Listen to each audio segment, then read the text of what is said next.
Boa tarde. Que bom estar aqui com vocês. E o pastor Marciano começou a falar que houve uma coincidência aqui. Que hoje eu estou aqui na comunidade Alcance, no domingo estou aqui no Alcance. E neste domingo o pastor Luciano Subirá esteve a pregar nos nossos 3 cultos lá de Portugal. Enquanto eu estou aqui, ele está lá. Mas por causa do fuso horário, lá são 4 horas a mais, e ele já terminou lá de pregar no último culto, no 3º culto, e eu estava a falar com eles lá agora, eles estão a jantar lá na igreja, lá já é bem tarde, já passou das 9 da noite. Muito bem, queridos irmãos, eu vivo em Portugal desde os meus 23 anos de idade, já estou lá há 27 anos. E quando eu venho ao Brasil, eu tento ao máximo usar as palavras aqui do Brasil, afinal de contas eu sou um brasileiro. Mas de vez em quando escapam algumas palavras e fica um pouco da mistura sotaque, e os irmãos relevam isso, deixam isso quieto. Eu sou aqui. A minha cidade natal é Goiânia. Deixa me ver, quem conhece Goiânia? Já ouviu falar em Goiânia, pelo menos? Quem já esteve em Goiânia? Quem já esteve em Goiânia? Quem já esteve em Goiânia pode testificar comigo. É uma cidade que eu gosto muito da cultura musical. Por exemplo, lá, qualquer lugar que você vai, você ouve Beethoven, Chopin, Sebastian Bach. Você vai em Caldas Novas, quem já foi em Caldas Novas? É só esse tipo de música, música clássica. Você entra no ônibus, é música clássica. No Uber, no táxi, é música clássica. Então eu sou assim. Então esse sorriso de vocês mostra que vocês conhecem Goiânia. E já fico feliz por isso. Queridos irmãos, que bom, que alegria poder estar aqui. Temos um amor, um carinho especial pelos pastores Marciano, Adriana e toda a equipe ministerial. E pastor Luciano, pastora Kelly Subirá. Então assim, para mim é uma alegria ver o que Deus está fazendo nesta igreja. A primeira vez que eu estive aqui foi em 2011. Na época vocês chamavam de Tadel, achei que era isso, não era? Vocês chamavam, estive numa terça-feira. Depois estive no Casa de Zadok, ainda nas antigas instalações da igreja. E eu fico mesmo feliz em ver o crescimento e tudo aquilo que vocês estão a construir juntos. Isto aqui, cada um de vocês faz parte desta construção. A igreja é um edifício em que cada um de vocês está a colocar uma pedra, cada um de vocês está a participar e vocês estão de parabéns. Curitiba merece uma igreja abençoada como a vossa. Uma salva de palmas para vocês mesmo. Vocês são uma igreja relevante na cidade, uma igreja abençoada. Parabéns, pastor Marciano, pelo excelente trabalho aqui. A gente vê em cada detalhe da igreja um cuidado, excelência. E se eu pudesse falar uma palavra que resume de alguma maneira aqui a igreja, é excelência ministerial. Então, olha, para mim é mesmo uma inspiração, bênção demais. Gênesis 12, verso 1. Mas antes de fazermos a leitura, eu gostaria que você pudesse fazer a sua própria oração, para que Deus possa falar ao seu coração neste momento. Eu sei que você saiu da sua casa, do lugar onde você estava, porque você quer mais de Deus, você quer receber algo da parte de Deus. Então feche seus olhos e fala com o Senhor. Deus, obrigado, Pai, por estarmos aqui reunidos. Senhor, e sabemos, a Deus, que o Senhor sempre tem um banquete preparado para nós, para aqueles que têm os corações abertos. Queremos abrir os nossos corações para a revelação da Tua Palavra, no poder do Teu Espírito Santo, no nome de Jesus. Amém, amém? Olha, deixa-me então só falar um pouco, o pastor Marciano pediu para eu falar um pouco sobre o nosso ministério. Nós plantamos uma igreja há 25 anos, lá em Portugal, a Missão Cristã Internacional, e que tem sede em Sintra. E a partir desta igreja, hoje somos 11 igrejas em Portugal, e por causa do fator migração e retorno, o que acontece? Muitos brasileiros foram para Portugal e se converteram em nossa igreja e foram formados como líderes, e alguns, quando voltaram, deram início a alguns projetos nossos aqui. Nós não tínhamos intenção de, a partir de Portugal, temos igrejas aqui no Brasil, mas temos aqui por causa dessa situação. Mas o ponto forte mesmo de implantação de igrejas, de missões, são nos países de fala portuguesa de África. Nós temos igrejas em Angola, plantamos igrejas em Moçambique, Guiné-Bissau e São Tomé e Príncipe. Então assim, nós realmente temos como objetivo levar o Evangelho a esses lugares de África de fala portuguesa. Por acaso falta ainda Cabo Verde, Timor-Leste e assim por diante, mas nós acreditamos mesmo que uma igreja tem que ter esse coração de levar o Evangelho, ou de participar, ou de ser parceiro de alguma maneira. Muito bem, Gênesis 12:1 diz assim a palavra do Senhor. Ora, disse o Senhor a Abraão: sai da tua terra, da tua parentela e da casa de teu pai, e vai para a terra que te mostrarei. O tema desta mensagem é fidelidade ao propósito. Eu gostaria que vocês percebessem aqui, nesta história de Abraão, e eu não vou falar somente de Abraão, vou falar dos 3 primeiros patriarcas, vou falar de Abraão, vou falar de Isaac e vou falar de Jacó, sempre falando dos 3 na perspectiva do propósito de vida para a vida deles, o propósito de Deus para a vida deles. E a gente entende aqui logo de cara que Deus está a levar Abraão para um lugar que nós podemos dizer que seria o centro da vontade de Deus para Abraão naquele momento. Depois de Abraão ter vivido 75 anos na sua própria terra, chega um momento em que Deus diz: sai da tua terra, sai da tua parentela e sai da casa de teu pai e vai para uma terra que te mostrarei. Esse te mostrarei é algo que Deus diz assim: neste momento eu não vou dizer para onde eu vou te levar. Neste momento eu só vou dizer que você precisa sair do lugar onde você está. Olha que interessante. Sai da tua terra, da tua parentela, da casa de teu pai. E Deus, eu vou para onde? Simplesmente sai. Porque você vai para uma terra que eu te mostrarei no futuro. Então, irmãos, Deus lança um desafio para Abraão, um desafio de fé.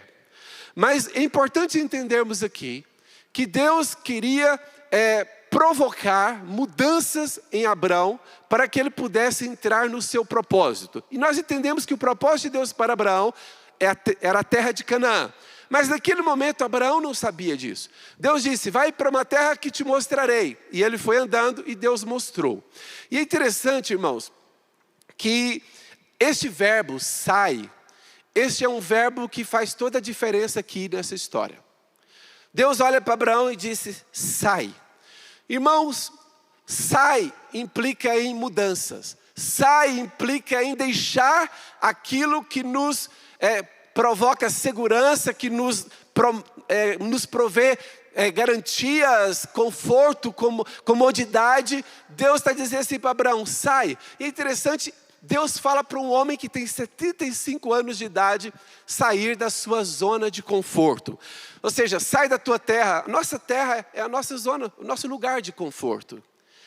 Alguns irmãos que vão morar em Portugal, quando eles vêm em férias aqui no Brasil, eles voltam e dizem assim: pastor, nada melhor do que a gente pisar a nossa terra.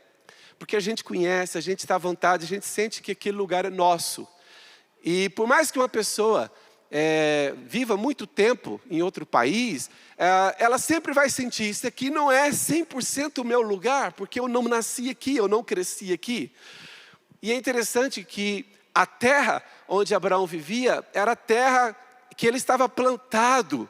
E Deus disse: sai da terra onde você está plantado, sai da tua parentela. Parentela é aquilo, ou seja, que nos dá afeto, ou seja, que nos dá sustentação emocional. Sai da casa de teus pais, ou seja, a casa dos nossos pais. A proximidade dos nossos pais é segurança. Quem não tem segurança perto dos pais, esse é o padrão, deveria ser o normal. E é interessante que Deus arranca Abraão de um lugar que era o melhor lugar da época. Algumas pessoas, elas às vezes não seguem a cronologia, né? A linha do tempo corretamente. Quando elas leem que Deus disse a Abraão: sai da tua terra e vai para uma terra que te mostrarei, visto que a pessoa já entende que a terra era Canaã, ela pensa assim: poxa, Deus estava a tirar Abraão de um lugar ruim, e Deus queria levá-lo para um lugar bom. Mas sabe que não era assim? Naquele momento não era assim.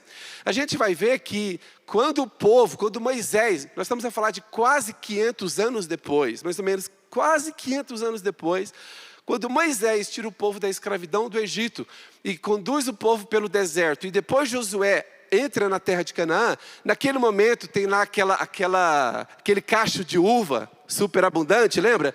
Naquele momento, a gente pode dizer, poxa, a terra de Canaã era uma terra de abundância, uma terra que mana leite e mel. Mas não quando Deus chamou Abraão.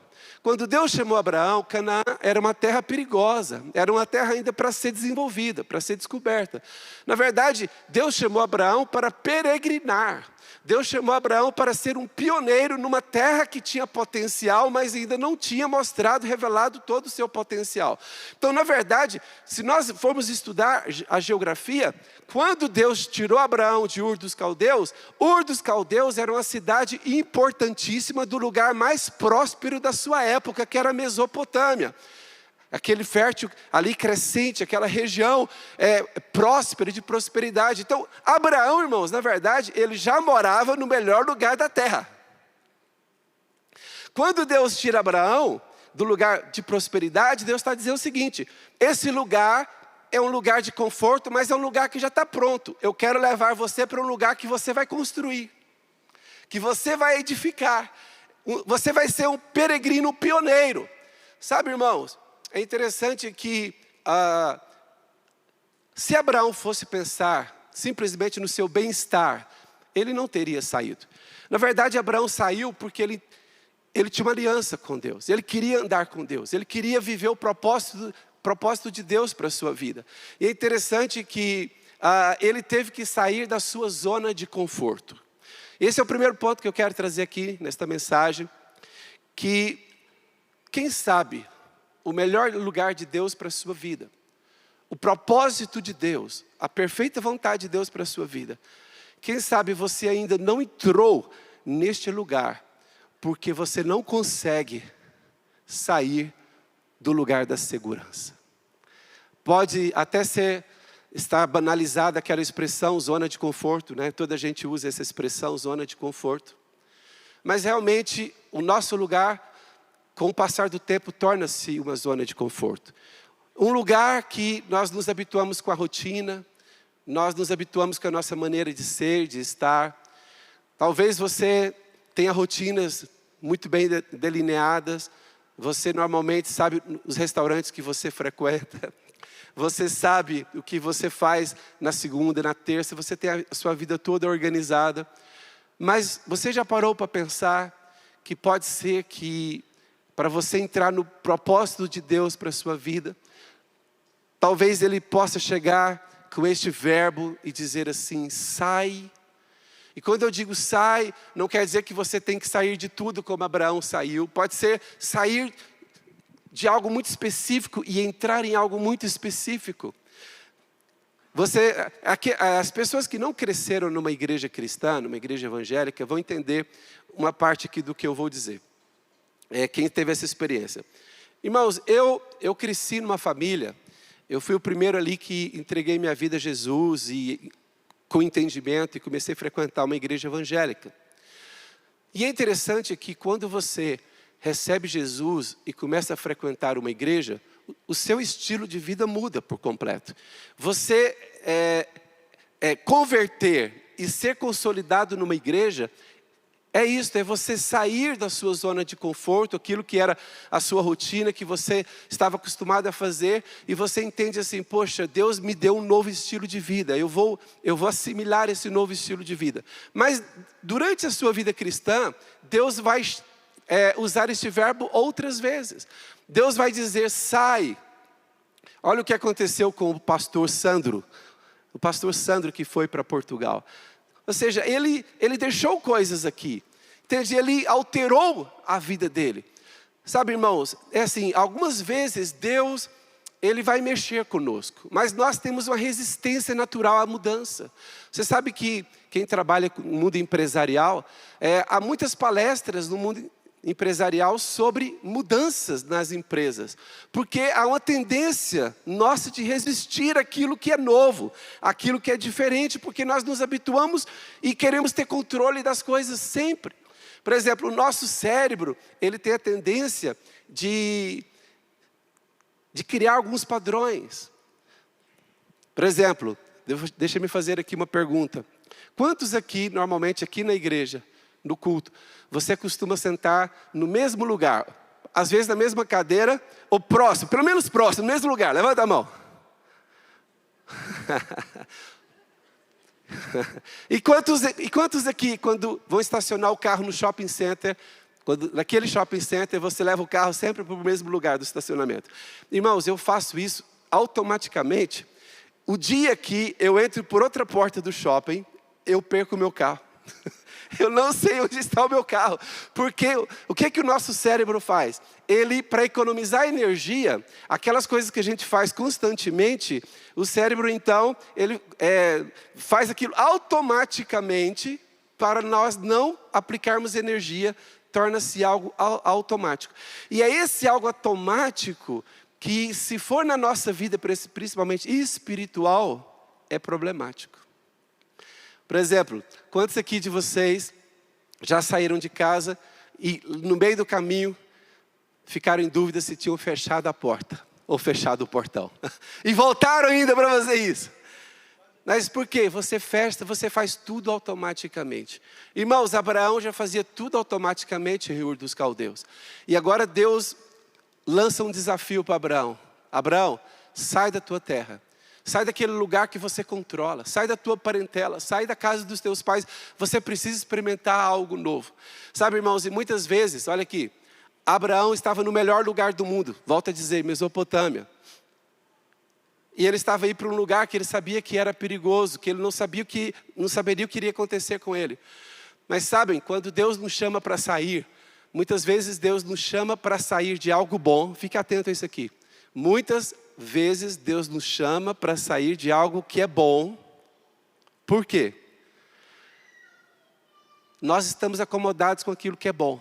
Mas muitas vezes o bom é o maior inimigo do melhor. O bom pode ser o maior inimigo do ótimo. Aquela pessoa que morria de medo de perder o emprego. Aí, se eu perder o emprego, o que vai ser da minha vida? Eu já conheci pessoas que, quando perderam o emprego, pensaram, é o meu fim, como que eu vou pagar as minhas contas?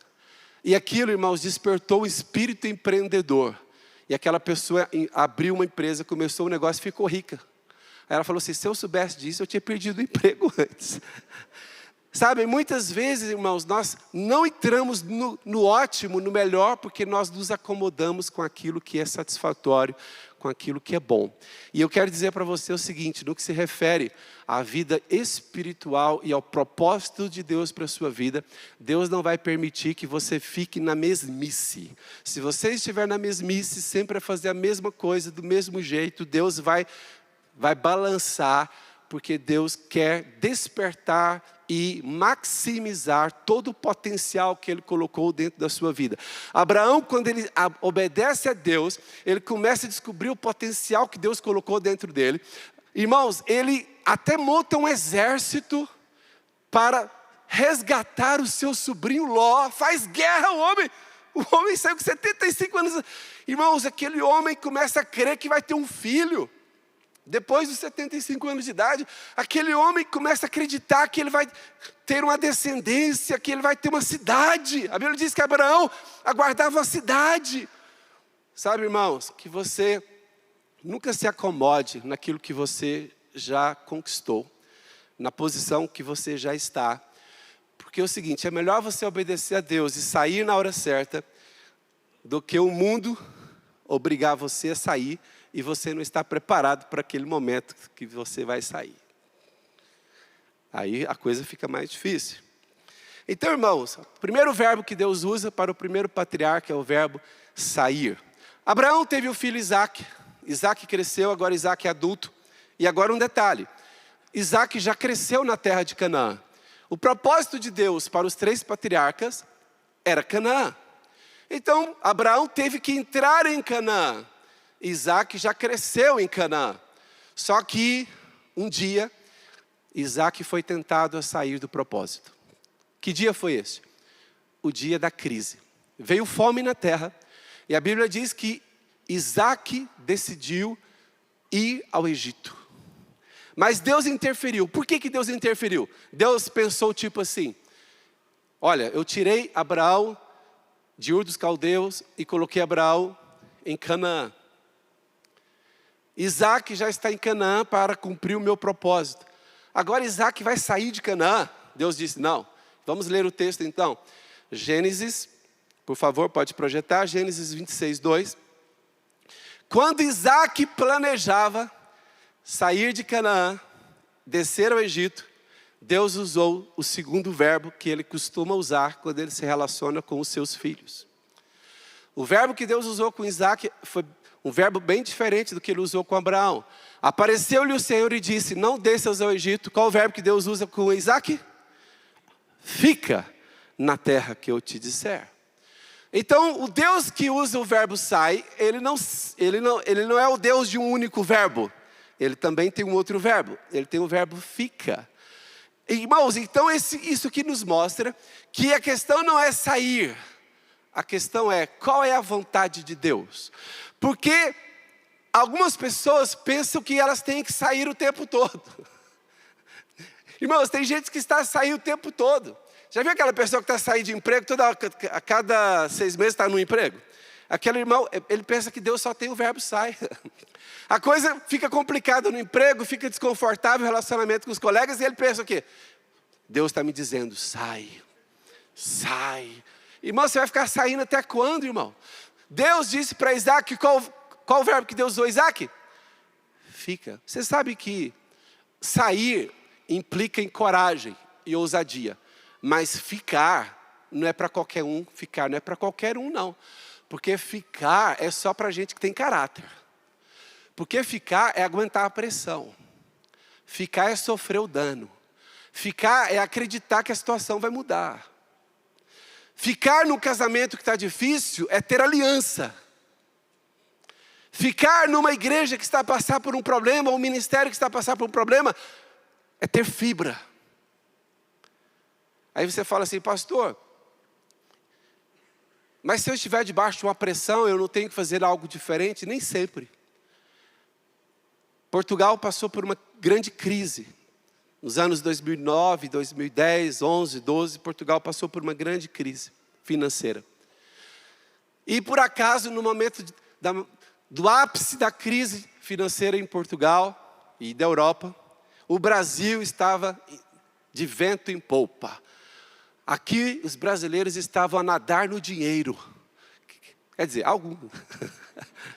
Mas aqui estava principalmente, ou seja, o mundo empresarial estava mesmo muito forte. E então, o que acontecia? Alguns irmãos lá da nossa igreja, por causa da pressão financeira lá em Portugal, eles simplesmente viram outras pessoas voltando para o Brasil, porque aqui estava bem.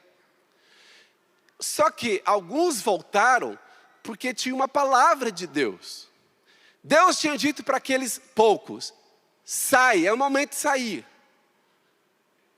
Mas quando Deus diz para alguns saírem, Deus não vai dizer a mesma coisa para outros. E eu falava com os irmãos o seguinte, irmão, aquela família, ela saiu. Mas você orou? Você buscou a direção de Deus para sair? A verdade é que muitos saíram simplesmente se precipitaram pela pressão do momento. Sabe, irmãos, a gente não pode se precipitar, nós não podemos tomar decisão debaixo de pressão. Por favor, olha aqui, nunca tome uma decisão séria na sua vida no momento da tempestade, deixa a tempestade passar. Se for possível esperar, espera a tempestade abrandar, espera a pressão acalmar um pouco, porque normalmente debaixo de pressão e no meio da tempestade nós fazemos escolhas erradas, nós decidimos mal. Sabe, irmãos, esses irmãos tiveram um custo altíssimo de terem saído com a família no momento errado para a vida deles. Eles foram por impulso. Sabe, quando alguém sai de um emprego só porque está desconfortável o relacionamento com os colegas, ou com o patrão, ou com a empresa, ele não está a ser guiado por Deus, ele está simplesmente a reagir à pressão. Nós somos o povo de Deus, nós não somos pessoas que apenas reagem a pressões. Nós somos pessoas que temos um Deus e nós pedimos a direção dEle para as nossas vidas. Quem pode dizer amém? Então você está no ministério e você, por exemplo, você está no ministério de louvor, mas você se chateou com alguém do ministério. Você está no ministério de crianças, você não está confortável ali. Olha, Não saia por impulso, não deixe as coisas porque você ficou zangado com alguém, chateado com alguém. Calma aí, irmãos, às vezes Deus, para o seu crescimento espiritual, Deus vai dizer, fica. Mas como assim Deus falar para Isaac, fica? A terra estava com fome, havia fome na terra. Mas Deus disse para Isaac, Isaac, você vai sofrer um tempo, mas você vai plantar na terra. E é interessante que Deus honrou Isaac. Vamos ver Gênesis 26, 12. Vamos ver como que Deus honrou Isaac. Olha aqui, irmãos, Gênesis 26, 12 e 13, diz assim a palavra: semeou Isaac na terra da crise. Eu quero perguntar aqui, você tem coragem de permanecer e semear no lugar de problema, no lugar de crise, no lugar desconfortável? Foi isso que Deus disse a Isaac, porque aquilo ia dar fibra, dar caráter, dar força, resiliência para Isaac. Agora o seguinte, se toda crise que viesse na terra, imagina se ele fosse fugir. Deus disse, não, semeia na terra, e ele semeou. Vamos ver novamente, Gênesis 26, 12. Semeou Isaac na terra, ou seja, qual terra? A terra da crise, a terra que estava mal. Semeou Isaac naquela terra, e no mesmo ano recolheu 100 por um. Por quê? Porque o Senhor o abençoava. Enriqueceu-se o homem, prosperou, ficou riquíssimo. Sabe, irmãos, eu tenho descoberto o seguinte, o melhor lugar para a gente prosperar é na vontade de Deus. Não é em nenhum país, nenhuma cidade, nenhuma geografia. É na vontade de Deus. Irmãos, eu já vi, para dar salva de palmas ao Senhor, é na vontade de Deus. Queridos, eu falei que eu sou de Goiânia, né? Irmãos, eu já vi gente ser abençoado do nada, gente pobre prosperar em Goiânia. Eu já vi gente pobre prosperar no interior de Goiânia e ficar bem. E eu já vi gente passando necessidade na Suíça. A gente tendo que ajudar. Não, pastor, na Suíça ninguém passa necessidade. Vai pagar um aluguel de 2.000 euros de um apartamento de 2 quartos. Você pode ganhar bem, mas o custo de vida é muito alto. Se a pessoa não se organizar bem, ela passa fome, passa necessidade na Suíça. Aí você fala assim, fulano foi para a Suíça e está apertado. Fulano mora no interior de Goiás e está bem. Qual é o lugar da sua prosperidade? Qual é a vontade de Deus para a sua vida? Onde Deus quer que você fique? Onde Deus quer que você esteja plantado? Sabe, de vez em quando algum irmão vem assim e fala assim, pastor, eu estou pensando em sair do ministério que eu faço parte. Aqui, ministério na própria igreja nossa, né? Um dos ministérios que a pessoa serve, eu estou pensando em sair do ministério. Tipo, vamos dar exemplo, ministério do louvor. Aí, irmãos, aí eu vou ouvir o irmão. Mas eu já sei de antemão que o irmão está chateado com alguém lá dentro. Aí eu fico calado, só espero ele dizer. Aí o irmão fala assim, eu estou pensando em sair do ministério de louvor, pastor. O irmão é livre para sair, eu não vou segurar ninguém. Mas eu sei que ele está saindo porque ele não está sabendo lidar com a situação interna do ministério. Aí no meio da conversa o irmão fala assim, porque Deus me disse. Você já viu como que os crentes de hoje em dia misturam emoções com Deus me disse? Ele está com vontade de fazer uma coisa e ele coloca essa expressão, Deus me disse. Irmãos, Deus fala conosco nos dias de hoje, fala sim, fala. Mas eu estou tendo que falar na nossa igreja, irmãos. De tantas pessoas falarem o tempo todo, Deus falou comigo, Deus fala uma coisa hoje, desfala amanhã. Os colegas do trabalho da pessoa já não querem nem ir na igreja. Tipo assim, o Deus dessa irmã muda todo dia, ele muda. A irmã disse, Deus me disse que vai acontecer tal coisa, que eu vou ser promovida esse mês. Deus me disse. Aí não é promovida. Não, mas Deus me disse é porque Ele quer que eu vou para outro lugar. As pessoas vão usando Deus, né, para falar. Irmãos, isso é muito perigoso e até dá mau testemunho, porque parece que Deus não tem consistência ou nós é que não somos verdadeiros.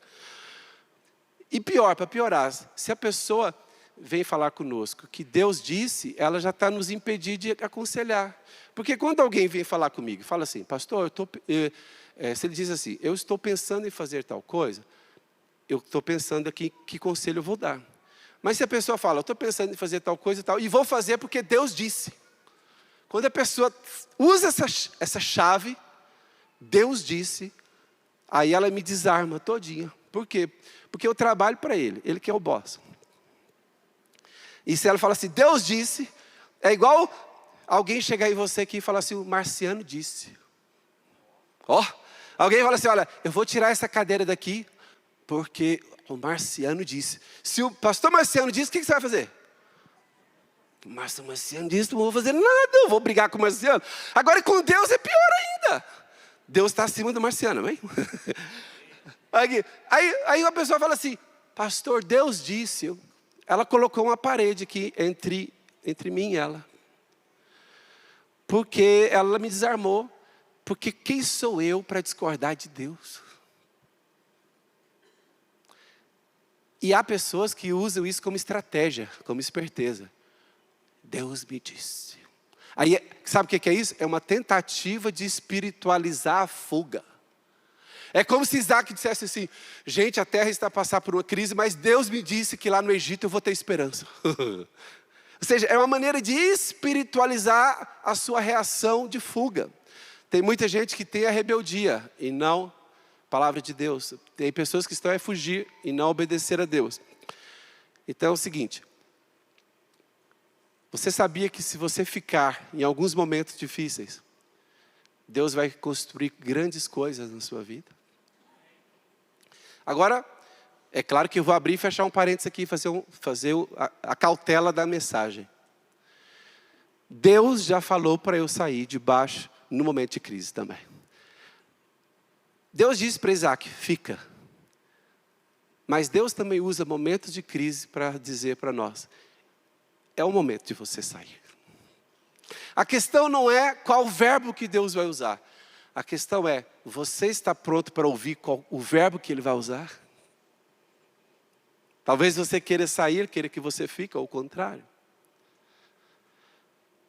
Isaac teve 2 filhos, Esaú e Jacó.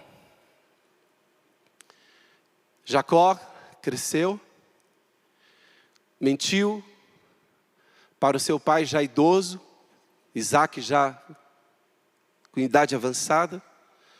Jacó enganou seu pai e roubou do seu irmão o direito de primogenitura.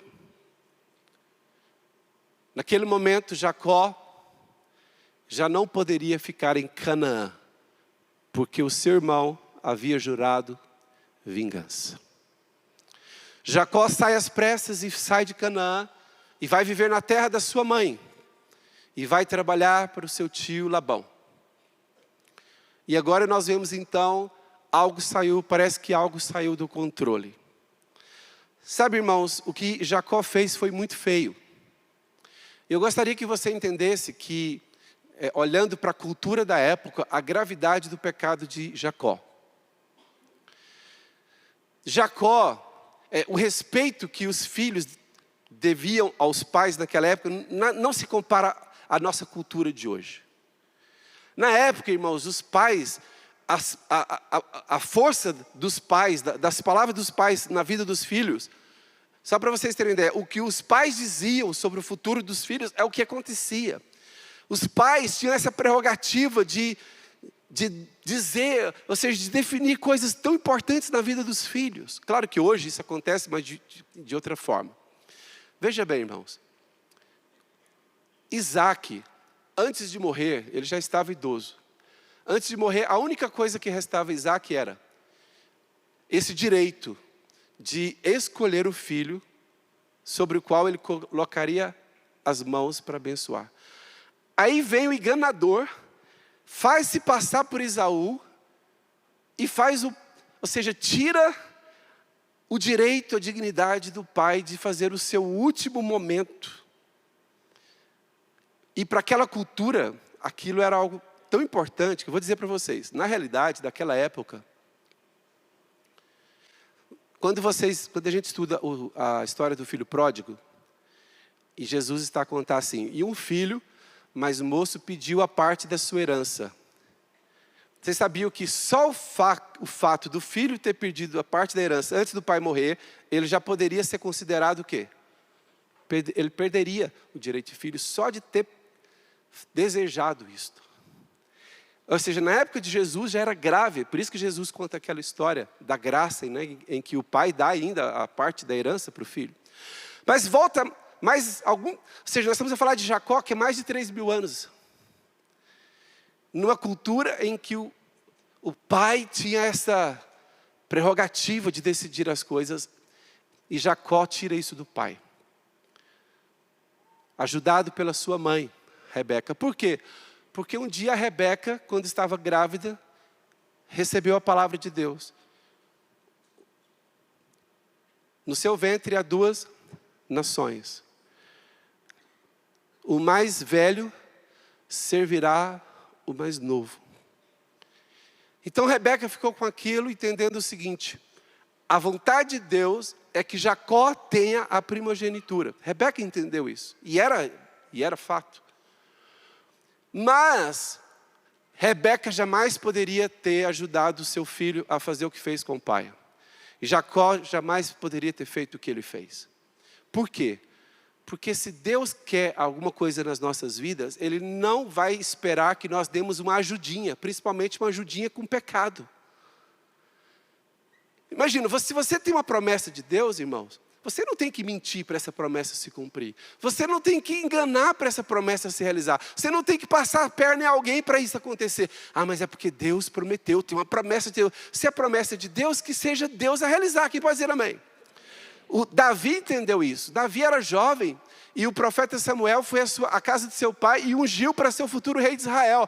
Mas houve um dia que ele estava diante do rei Saul e poderia matar o rei Saul. E até o exército de Davi, os seus conselheiros disseram: olha, Deus entregou Saul nas suas mãos. Sabe o que Davi entendeu? Davi entendeu o seguinte: não, gente, eu nunca quis ser rei de Israel.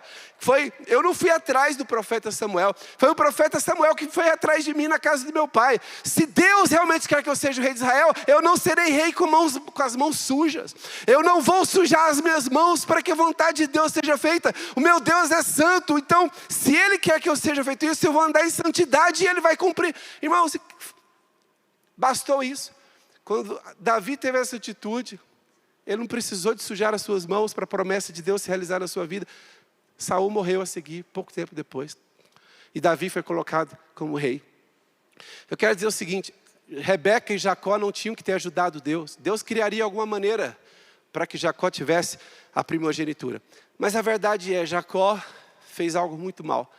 Eu quero dizer o seguinte: há coisas más que nós fazemos, que nos tiram da vontade de Deus. Há pecados que a gente comete, que nos tiram da vontade de Deus. Há mais escolhas nossas que nos afastam do plano de Deus para as nossas vidas. Eu queria que você pensasse: há algum pecado na sua vida que está a afastar você do melhor de Deus para a sua vida? Há algum pecado na sua vida que vai tirar você do melhor que Ele tem, da abundância que Deus tem preparado para a sua vida? É o pecado que vai tirar você. Foi este erro, essa má escolha de Jacó que o tirou de Canaã. Mas olha, o custo que Jacó teve que pagar foi muito alto. Jacó foi enganado pelo tio, 7 anos, mais 7 anos, depois mais algum tempo. Irmãos, o enganador sentiu na pele o que é enganar, o que é ser enganado. Eu acho que cada ano que Jacó era enganado, ele lembrava do pai dele. E o pai dele falava: pai, perdoa, porque eu... Sabe, irmãos, mas um dia, a graça de Deus alcançou Jacó. Jacó pediu ao auxílio de Deus e falou: Deus, olha, meu tio está me enganando, e quando é que eu vou resolver minha vida? E Deus ajudou Jacó e Jacó prosperou. Aí Jacó passou a possuir gados, servos, terra. A Bíblia diz que Jacó ficou riquíssimo, um homem próspero, rico.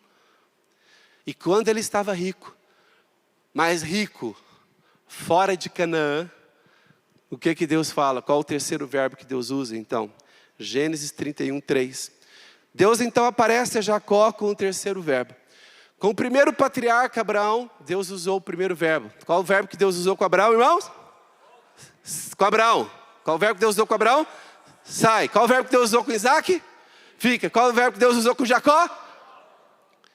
Sempre que você estiver fora do melhor de Deus, da vontade de Deus, o verbo que Deus vai usar é: volta. Quem está desviado, quem está afastado dos caminhos de Deus, volta. Quem é o filho pródigo, o que ele precisa fazer? Volta para casa. Quem estava no ministério e saiu? Volta. Quem estava firme no ministério, desistiu? Volta. Deus quer que você volte. Deus disse então a Jacó, e disse o Senhor a Jacó: torna a terra de teus pais. Olha aí, é parecido com o chamado de Abraão. Qual é o chamado de Abraão? sai da tua parentela. Sai da casa de teus pais. Qual é o chamado para Jacó? Volta para a tua parentela. Porque é lá que está o teu propósito. Sabem, queridos irmãos, Jacó deve ter ficado muito chateado. Falou assim, Deus, quando Labão me enganava, o Senhor não me disse para voltar. Quando eu sofria nas mãos de Labão, o Senhor não me disse para voltar. Agora que eu estou rico, estou gostando da vida aqui fora de Canaã, o Senhor quer que eu volte? Sabe que eu já vi irmãos que ficaram ricos, se desviaram, foram por caminhos errados e ficaram ricos. E Deus fala para eles voltarem. Uau! E agora é para você servir a minha casa, com o que você tem. Sabe, irmãos, Jacó fez as contas do preço para voltar para Canaã. O preço era altíssimo. Por quê? Porque riqueza naquela época, mais de 3.000 anos atrás, se alguém quiser anotar aí, vou dar aqui uma informação muito útil. Há 3.000 anos atrás não tinha criptomoeda para ele investir. Não tinha bolsa de valores. E não tinha nem banco para ter uma conta bancária, uma poupança. Então, em que se resumia a riqueza das pessoas daquela época? Se não tinha banco, não tinha fundos de investimento, não tinha criptomoeda. O que era a riqueza das pessoas? Era aquilo que elas abraçavam com as mãos e viam com os olhos. Ou seja, a terra onde elas estavam, no caso de Jacó, o gado que ele tinha e os escravos que ele possuía. E agora Deus disse, volta para a terra. Você sabe qual era a distância? Era muito longe, irmãos. Se ele tivesse permanecido na terra de Labão, ele tinha ficado cada vez mais rico, porque o gado teria pasto, teria tudo, teria água, teria condições, ele teria os escravos para trabalhar. Mas a volta implicava em gastos. O gasto da viagem, o gado ia sofrer. E para piorar, ele tinha um assunto pendente para resolver. Qual assunto pendente que ele tinha para resolver em Canaã? O irmão. Esse irmão era brabo, irmãos. Quem aqui já teve alguém brabo assim atrás de você?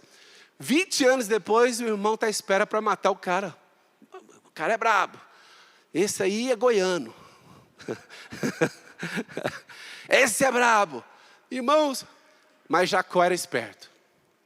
E Jacó usou uma tática que havia naquela época. Se você quer aplacar a raiva de alguém, dê alguma coisa para essa pessoa. Naquela época havia esse tipo de tática. Há 3.000 anos atrás era assim, irmãos. Olha que povos atrasados, não é verdade? Você acalmava alguém com dinheiro. Você tinha o poder de acalmar alguém com uma prenda, com um presente. Eu acho que alguns maridos ainda usam essa tática. A tática de Jacó. O que Jacó fez? Pegou uma grande porcentagem do seu gado e mandou à frente. Ou seja, olha aqui, irmãos, olha aqui, eu estou a terminar a mensagem, presta muita atenção aqui. Jacó, ao invés de enfrentar o irmão, o que ele manda? Separa uma porcentagem grande do seu gado, manda à frente com os escravos, para o irmão ver primeiramente o quê? O presente. Então Jacó está lá querendo matar. Jacó está querendo matar. Esaú está querendo matar Jacó. Aí não chega Jacó, chega lá o gado e os escravos. Aí Esaú fala assim, de quem é esse gado aqui? Ele fala assim, é seu. Aí sou meu? É. O seu irmão mandou de presente para você. O meu maninho mandou isso para mim? Ah, ele é tão querido. Ele é tão fofo. Cadê ele? Tem que dar um abraço nele. Mas é meu mesmo? É. Sabe, irmãos? Esse foi o preço para Jacó voltar para Canaã, voltar para a terra da promessa. Mas falando ainda de aplacar a raiva, alguém aqui tem usado Pix? Você já usou Pix para isso? Fala a verdade. Já usou presente? Os maridos já usaram presente para acalmar as esposas? Eu estava a falar aqui hoje de manhã. Porque eu não conheço tão bem a cultura aqui de Curitiba. Conheço um pouquinho, mas, claro, quem conhece é quem é da terra. E eu estava a perguntar para o pastor Marciano se é muito importante aqui os filhos passarem o Natal com os pais. Tipo assim, está com a mãe, mais idosa, com o pai. Isso é importante para vocês aqui? Muito, muito importante. Agora eu vou criar aqui uma cena aqui para vocês entenderem.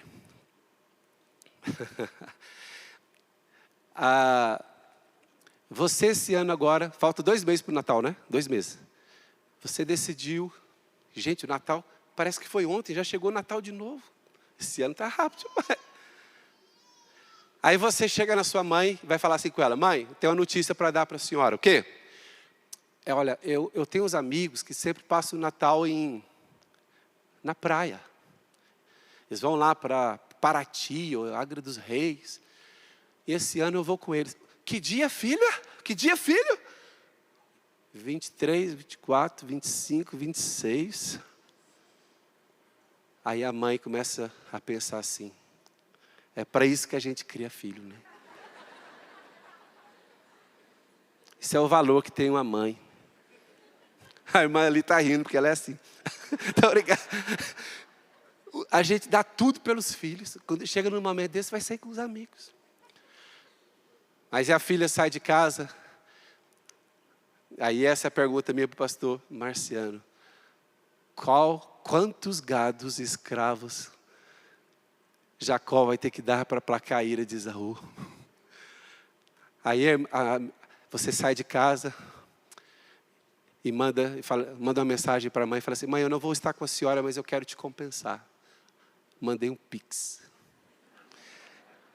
De quanto teria que ser esse pix? Vamos começar. Natal é bandeira 2. Natal tem que subir o nível. Aí você manda um pix poderoso. Aí agora vamos imaginar, chegou o dia do Natal, ceia de Natal. Está a sua mãe lá sozinha com 2 amigas. Aí as amigas falam assim, querendo contaminar a sua mãe. Sua filha, hein? Terrível, hein, que ela fez com você. Terrível não, ela lembrando do pix. Não fale mal da minha filha.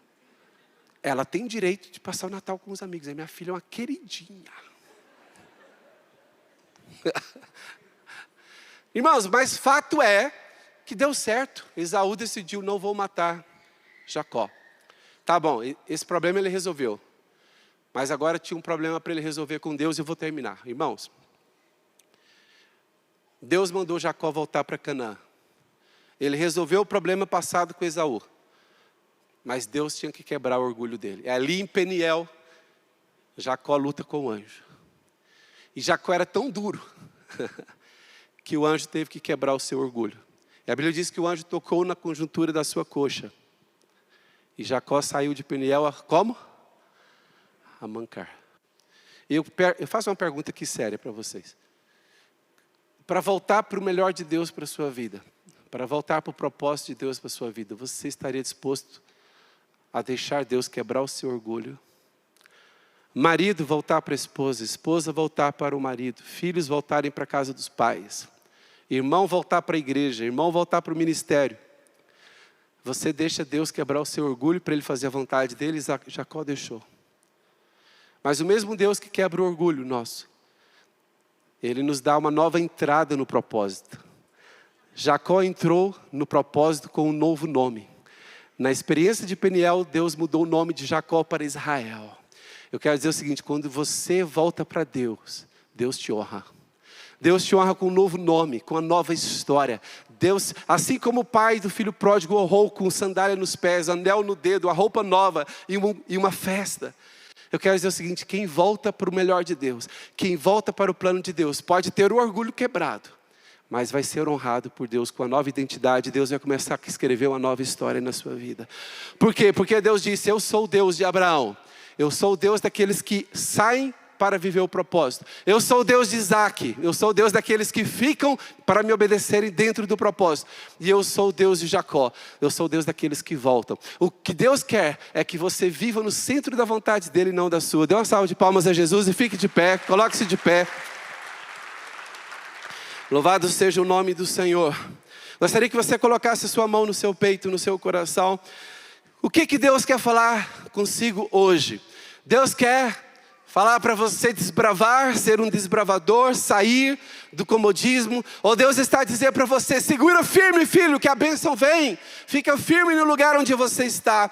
Ou você acha que Deus neste momento quer que você tenha o seu orgulho quebrado, que você volte para o lugar que você saiu. Você deixou a presença de Deus, você deixou a igreja, você deixou o ministério, você deixou alguma coisa que Deus queria, você deixou a família. Agora você precisa resolver esse assunto, você precisa voltar. Deus é o Deus de Abraão, de Isaac e de Jacó. Deus é o Deus daqueles que de alguma maneira ou outra vão estar e viver o seu melhor, o seu plano, o seu propósito. Bendito seja o nome do Senhor. Aleluia. Aleluia. Obrigado, Jesus. Você que quer voltar, você sente que hoje eu nem vou especificar, você voltar para quê? Só você que sabe. Mas talvez voltar para a presença de Deus, voltar a orar, voltar a buscar a Deus, voltar para a igreja, voltar para Jesus. Se você quer voltar, vamos ter aqui um tempo aqui à frente, vamos orar pela sua vida. Se você sente que hoje é um dia que Deus está mandando você tomar uma decisão, vem aqui à frente, por favor, rapidamente, por causa do tempo aqui, do horário, do culto. Pode vir aqui à frente, você que sente que hoje é um dia de você voltar para Deus, voltar para a presença, voltar para a igreja, ou voltar para Jesus, ou voltar para um ministério. Você quer voltar? Pode vir aqui à frente. Louvado seja o nome do Senhor. Aleluia. E você que quer receber Jesus como Salvador da sua vida, você entendeu? Olha, hoje é o dia em que eu vou entrar no propósito de Deus. Hoje é o dia que eu vou entrar no propósito de Deus. Alguém aqui quer receber Jesus como Salvador da sua vida e quer fazer uma aliança com Ele? Eu quero dizer o seguinte: vale tanto a pena fazer uma aliança com Jesus.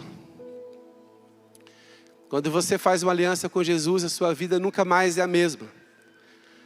Deus começa a escrever uma nova história na sua vida. Eu vou dizer uma oração e todos repitam comigo. Pode vir para frente. Eu vou fazer uma oração e todos repitam comigo. Feche seus olhos, por favor, apenas para você estar concentrado na oração. E diz assim: nesta noite, vamos falar todos juntos, forte, dois, hein? Nesta noite, eu abro meu coração e deixo Jesus entrar. Eu reconheço que eu preciso de Jesus. Eu preciso de Deus na minha vida. Perdoa os meus pecados e me dá uma nova história, Deus. Um novo começo. Amém. Você que fez essa oração hoje, você entende que hoje foi o dia que você fez essa oração com toda a sinceridade do seu coração. Você entende assim: hoje eu entreguei minha vida a Jesus mesmo. Vem aqui à frente também. Já temos aqui alguns irmãos que estão aqui à frente. Mas você que nesta oração você entendeu: eu entreguei minha vida a Jesus. Pode vir aqui à frente. Que bom que você vem aqui à frente. E Deus começa uma nova história na sua vida. Aleluia. Mais alguém vem aqui para receber uma nova história de Deus na sua vida? Os irmãos estão a orar com eles. Depois os irmãos aqui que estão a orar com eles vão sair com eles para ali. Mas levanta a sua mão e vamos orar por esses queridos aqui. Pai, obrigado, Senhor, pela decisão dessas pessoas que estão aqui à frente, Senhor. Obrigado, Senhor, porque o Senhor está a falar ao coração delas. E o Senhor quer escrever uma nova história em suas vidas. Senhor Deus, que a partir de hoje elas tenham experiências lindas na Tua presença. Ó Deus, que elas possam ter desejo de orar, de ler a Bíblia, de virem mais vezes ao culto. E que elas possam experimentar o melhor do Senhor nas suas vidas. Bendito seja o nome do Senhor. Aleluia.